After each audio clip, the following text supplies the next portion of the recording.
My dear brothers, our seminary is a cosmopolitan seminary. Brothers from various parts of India are studying here. I think Philippi was also a cosmopolitan city according to the standard of those days.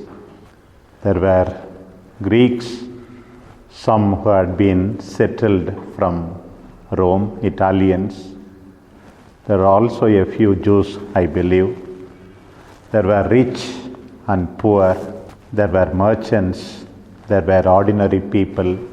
St. Paul, writing from the Roman prison, is concerned about the unity of the community. This morning, I listened to the whole letter to the Philippians once again. It could have been written to any community. Very beautiful, full of thanksgiving, rejoicing. One point again and again, St. Paul speaks of his humility, and then he's considering all his tradition and riches he has received from the Jewish religion as rubbish for the sake of Christ. St. Paul says, you are in Christ, no. You receive consolation from Him, no. If you have grown in spirituality, please be of the same mind, be united, he begs. We must be promoters of unity wherever you are. Don't divide people. So many beautiful words: gentleness, compassion, kindness. All these words are used by Paul in many of his epistles and also here in this epistle.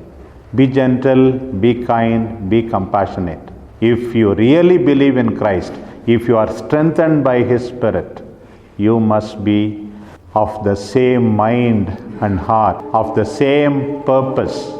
You should never forget it. Don't be known as a person who always fights with others or who creates fights between others. I know some of the families in Bangalore, some elderly parents, what do you wish for your children? They say, Father, I worked hard, educated my children, found them a decent job. Only one intention I have, Father, that is, Father, please pray that even after my death, let my children talk to each other and be united, occasionally meet each other and be one. That is my only desire, Father. Any leader in the church should also desire like St. Paul. Later on, some of you will be going for regency, keeping the boys together in the boarding if you are appointed there, or in the parish, keeping the parish community united. That's what St. Paul desires. And then he says, why this disunity comes in the Christian community? Do nothing from selfishness or conceit. If you are selfish, there will be disunity. And finally, he also says, let each one of you look not only to his own interests, but also to the interests of others. You want to be all right? No. Let others also be thought of. Selfishness. We should eradicate all kinds of selfishness from our lives. Think of others also. Mother Teresa spoke of a family whom she helped, and the woman immediately ran to another family to share the rice. They also are hungry for the last 3 days. That woman also has children. Mother Teresa was so much impressed by it. Other people also have problems. Let us not forget it.